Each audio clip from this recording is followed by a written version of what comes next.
In our last podcast, we talked to you about how God is patient with us and that he's long-suffering. And we talked about how he's not subject to time. Now, some people would take that and say, you know what? That means the judgment is not going to come. I've heard people say that.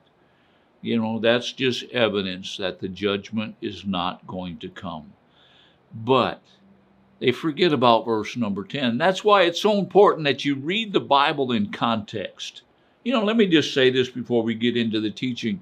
If you're going to study a book of the Bible, let me ask you to do this. Sit down and read the whole book before you begin your verse by verse study. Read the whole book from beginning to end. Now, for some books, those books are longer than others. But for like these shorter books like 2 Peter, read the whole book in one setting. And then go back and begin to study verse by verse. Now, verse number 10 says this: "But the day of the Lord will come." It's going to come. Now people say, well, God's patient. Judgment's not going to come. No, the day of the Lord, and by the way, this reference to the day of the Lord here means the day of judgment. The day of judgment will come. Get that into your heads. It will come. Now, Peter says here that the day of the Lord will come like a thief. Now, you have to say, well, how does a thief come then? Well, how many of you know that a thief doesn't announce that they're going to come and rob you? They sneak up on you. They come and they hide and they sneak. They come in many times in the darkness and they sneak up on you. Well, that's the way that the judgment is going to come upon the world. It's going to sneak up on them. It's not going to come announced. Today is the day of judgment. No, it's going to sneak up. And by the way, there's coming, and there is right now present, a deluding influence. An influence that's causing even believers to turn their back on their faith. Well, what's happened is we have become, or not we, not me, but the world has become so conditioned to thinking it's not going to come. It's not going to come. And you know what? Let me just say this. I believe that as believers, we need to be like Peter. And we need to be announcing this plain and clear. The day of judgment is coming. It is coming. It will happen. God said it would happen. It's going to happen. The day of judgment is coming.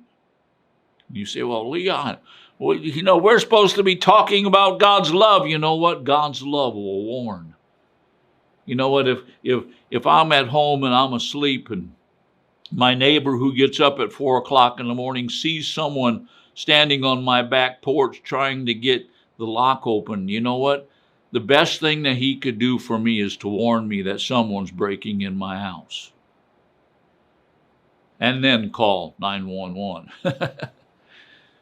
You see, we need to be telling people that the day of judgment is coming because the world is asleep. They're pretending. They're mocking God in their pretense that, oh, it's not going to happen. It's not going to happen. Oh, we heard that for years now, and it hadn't happened. It's going to happen, and the day of judgment is coming, and it's coming like a thief. And then it says this, in which the heavens will pass away with a roar. The heavens will pass away. Now, this is talking about the fire that comes down, and it consumes not only the earth, but it consumes the heavens. And it says the heavens will pass away with a roar, and the elements will be destroyed with intense heat. You see, what's he talking about? He's talking about the judgment of the world. Someday, the heavens are going to explode like a roar. You say, well, how's that going to happen? I have no idea. I can't do it. You can't do it. People say, oh, that's an atomic bomb. No, it's not an atomic bomb.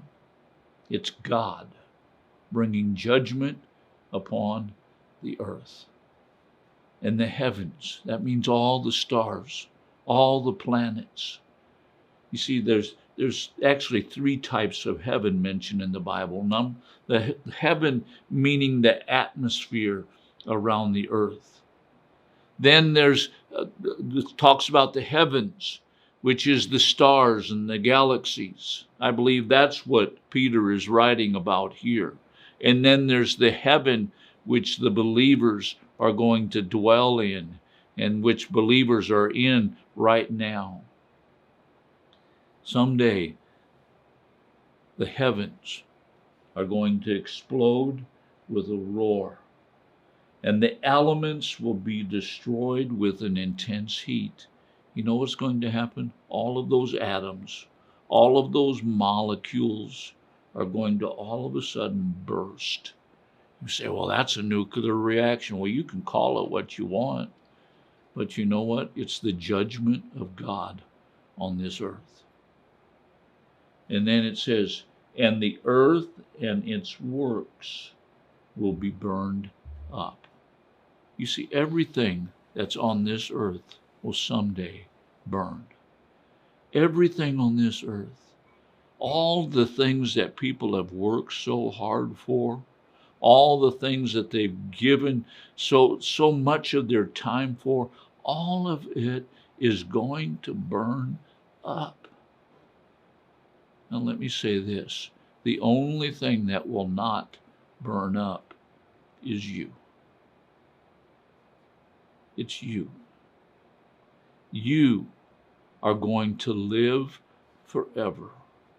Now, hopefully, you have made this decision that you will live forever with Jesus, that you will live forever in his kingdom. Now, how do you get there? You get there by repenting, by saying, Jesus, be the Lord of my life. I no longer want to be Lord. I am turning around.